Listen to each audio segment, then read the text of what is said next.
This is Brenda Meller, and I have with me here Dave Jacobson. Hey, Dave, how you doing today? Well, good afternoon. I'm terrific. And how are you today, Brenda? I am doing great and delighted to have you on. We're doing a LinkedIn profile mini audit.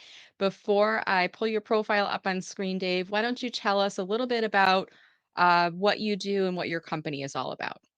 Absolutely. Thank you. I appreciate the opportunity. So, my name is Dave Jacobson, and my company is Jacobson Sales Leadership. And I'm a sole Okay. proprietor. And what I do is I work with small to medium sized firms who have a sales headache.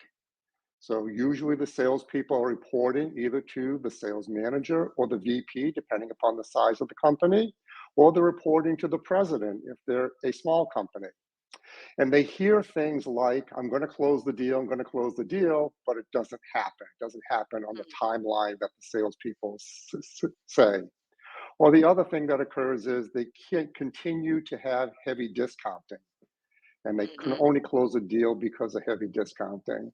Well, the third big thing is I hire them, I train them, and I think they're going to be okay. And then they don't hit their number quarter after quarter, and I need to let them go and hire again. I can't seem to Okay. keep salespeople. So Okay. those are tends to be the problems that I hear a lot, and where I can come in and be able to help.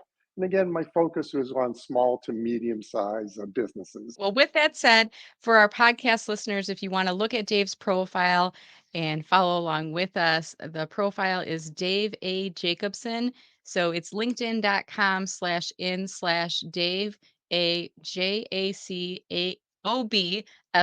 Again, Jacobson. And I'm going to show that up on screen. If you happen to be watching on YouTube, you'll see that the profile's up on screen here. So, okay. So what I want to do is give you some feedback that's going to help you to use LinkedIn more effectively. And right off the bat, I'm seeing a couple things that are good signals here. We've got a header image that is using an image of a guy holding his head like he's got a headache, and it says "sales headache solved." Now we're looking at this in desktop view. One thing I might give you as a suggestion for improvement, Dave, is in your header image. LinkedIn is now saying between 50 to 70% of profile views are occurring on the LinkedIn mobile app. So if you were to look at your profile on the mobile app, you probably would be able to make out the image, but you may have a harder time reading sales headache solved, and even the website jacobsonsalesleadership.com might be a little bit harder to read from the mobile app. So my recommendation to you is just when you're designing your header, design it for the desktop view, but also for the mobile view, and make sure that any important keywords or messages are legible in both places. One thing you could do is take your Jacobson sales leadership logo and maybe move that where it's really taking up a big focal point. Maybe move that to the left, make it a little bit smaller, even placing it above your headshot photo. And that way you can have sales headache solved a little bit larger in the header there. What do you think about that? Thank you for that. I think it's a great suggestion. Okay, great.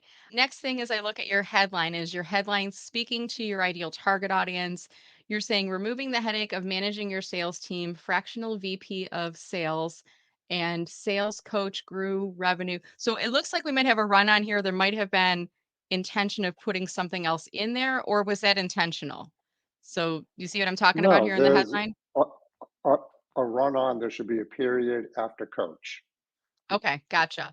So fractional VP of sales and sales coach, period, or maybe a separator in there, grew revenue by Hmm. 25% for four companies. So if you're going to keep everything as is, and there are a couple suggestions, one would be make it Great. headline case, capitalizing the important words in there. So the H in headache, the M in managing, the S in sale, the T in team, all of the unimportant words, the, of, the and symbol, things like that would be lowercase in there, but I would make all of the important words uppercase. So think about a magazine headline. The important words are capitalized in there. And the last statement, I know that you're using it as a proof point, grew revenue by 25% for four companies in 12 months. What if you were to use that in and I'm not sure if they call it present perfect or whatever they're saying, but what if you say growing revenue by 25% or more for small to medium sized businesses? Instead of just saying you did this for four companies in 12 months, which might make me think, Was that the only result you got so far were for those 4 companies, or are you not getting the same results, or you're not getting any results? So what if you were to say, a statement that's more factual, but helps to illustrate the power of the work that you do? What are your thoughts on that? No, I understand that, and I appreciate your perspective on it. I think it Okay, makes great. a lot of sense. Yeah, Yeah, good. Okay. Next thing, let's look at contact info. And you and I are first level connections. So I can click on your contact info and I can see information in here. Having said that, there's going to be some people, Dave, that are not your first level connections. So I want you to think about looking through your profile from top to bottom and figuring out, if I'm not first level connections, how do I get a hold of you? Where do I go to learn more? So I would expect that I'm going to see some contact info in your about statement. And I just clicked to expand to see if that's the case. I do see, yep, we got an email address and a phone number. Now, I could certainly get your website address from your email, but you might want to think about if there's a specific landing page that you want people to go to in your website, including that in your about statement. Because there are some okay, people, as you know, Dave, that they're shopping around. They're maybe not ready to email you or call you just yet. They want to do a little bit more research on their own to figure out, is Dave a good fit for me? So, since you had 3 in your contact info, I'm guessing that one of those 3 might make sense in your about statement. In addition, when right, I go to your experience section, I wanna see at least one form of a call to action or contact info in here as well. Some people will skip your about and they'll only read your experience. Other people will skip experience and only read about. So what I like to do is sprinkle in your call to action or contact information for your ideal target audience several places throughout the profile. I like to call it marketing on a silver platter. Like, I'm serving up different ways that you can get a hold of me if you're ready, leaving my LinkedIn profile and learning more about me. Now, having said that, I'm going to go back to your contact info. And when I click to open up, I see that you're using 3 web pages. One is your homepage, one is your about, and the third one is your services page. Dave, do you have any page where you're collecting information, a contact us, a newsletter subscribe, lead magnets, anything along those lines? the only thing I have of what you said is contact us, which I think is Okay. book an appointment, Okay. Book an appointment. That might be an important one. and that yeah, and that I believe is on the first page. Is that on your homepage? I believe so. If it's not, it's on the second one, but Okay, so that would be something to think about.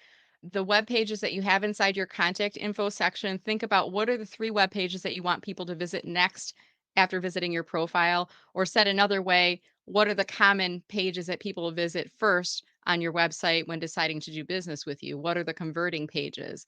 And that's why I was asking if you have like a email list subscribe place that you can collect email addresses, or a contact us form where people can fill out, or in your case, if you've got a book an appointment page, even better, because then they could click off from here and drive to that desired action. And I'll give you maybe 1 or 2 other quick pointers on here.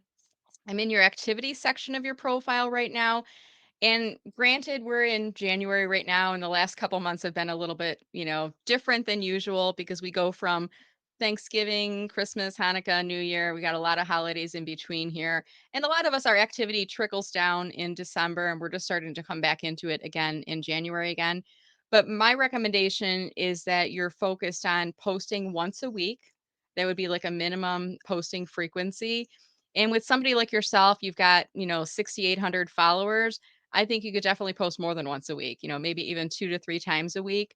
But my recommendation is that you build up activity that's going to be sustainable. So I'd rather see you posting once a week continuously before increasing to twice a week. And at the same time, I'm going to click on comments now. What I'm also looking for is, are you engaging with others in the homepage feed? And it looks like you're really active there. 1 hour ago, 2 hours ago, 23 hours ago, I'm seeing several in there. And there's no penalty for engaging too much. You can engage as much as you want and as your schedule allows.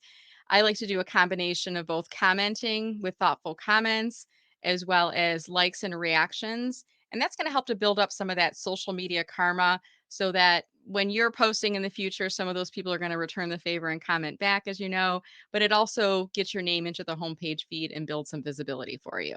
I'm going to pause right there and see, do you have any questions about any of those recommendations so far? No, you found my weakness. That Huh. is my desire to post. I know I need to post. I haven't been very consistent. Okay. So it is top of my list. I know I need to be doing it. And it's not like I don't have the content. I have the content. Okay. I was going to ask, like, what's the hurdle that's preventing you? Is it finding the time? Is it coming up with ideas? Talk to me about what's holding you back from posting. Very good question. It's a multitude of the things, but I think the bottom line is like all things, I just need to schedule it. So I Okay. need to get it on my calendar and Mhm. schedule it. Okay. And that I have not been doing. What I have done is a lot of behind the scenes. I've created some of the content, at least the ideas for the content. I just haven't been very good or consistent at executing on it. And I know that I need to do it. Okay. Well, good. Well, I know that you're making time for LinkedIn because I see you adding thoughtful comments for posts. So I want you to think about this, Dave, and I'll leave you with this final point. As we think about posting and network engagement, there's two sides of the same coin. You'll get better results out of posting if you're engaging with your network, and you'll also generate more engagement and visibility for yourself if you're not just engaging with your network, but you're also posting yourself. So Right. you've got the commenting down put based on what I'm seeing on here. So the next time you think about going into the homepage feeding, starting to add some more thoughtful comments to other people's posts, I want you to remember Brenda saying, nope, you got to post. Like we got to make sure that if you think about even at like a children's playground, they used to have the teeter totters. Remember, there was like, you'd have a little bit of weight too much on one side and it kind of go back and forth. So right now you're really heavy on commenting. I want you to start Yep. posting a little bit more. Does that Yeah, help? fair enough. Good. Well, I'm looking forward to seeing your progress on LinkedIn, Dave. I want to thank you for your time today and for allowing me to do the profile audit here on screen on YouTube. And this will be going on the podcast later. And I know that my listeners will be looking for your updates. So thank you again for Dave for joining. We appreciate it. Thank you very much. I appreciate all your time, Brenda.